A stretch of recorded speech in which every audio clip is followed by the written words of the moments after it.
Тримата гости. Един зимен ден стопанката на една селска къща излязла и на двора видяла трима непознати.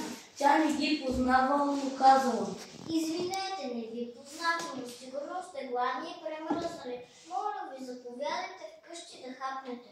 А вие сама ли сте?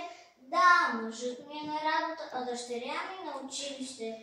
Елате, не се притеснявайте. Тогава не можем да влезем. Вечерта, когато мъжът и дъщеря й се върнали вкъщи, тя е разказала за случката. Отиди и им кажи, че съм си вкъщи и ги поканил нас. Жената излязла и поканила непознатите. Заповядайте вкъщи. Ние не можем да влезем у вас заедно. Но защо? Сега ще ви обясня. Тя се казва богатство, той се казва късмет, аз се казвам любов. Сега иди си вкъщи и попитайте семейството си, кой от нас искате да видите във вашата къща. Жената влязла вкъщи и казва на мъжа си, че тримата непознати не могат да влезат заедно и трябва да изберат само един. Богатството, късмета или любовта. Колко хубаво, ще му трябва да изберем.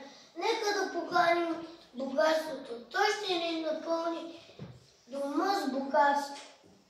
А защо не късмета? Родителите спорили. Тяхната дъщеричка слушала разговора и не след дълго ги прекъснала и казала: Мамо, тате, моля ви, нека да поканим любовта. Тогава нашия дом ще се изпълни с любов. Какво повече ни трябва? Така е, дъще, как не се сетихме по-рано? Отиди и помоли любовта да ни стане наш гост.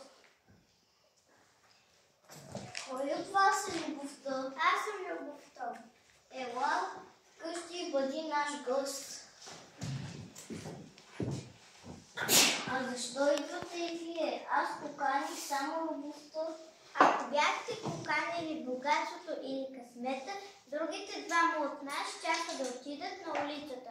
Но понеже избрахте мен, любовта, където ходя аз, те винаги ме следват.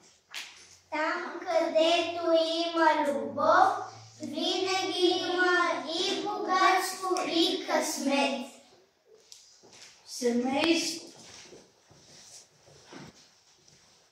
Семейството има любов и богатство и късмет, защото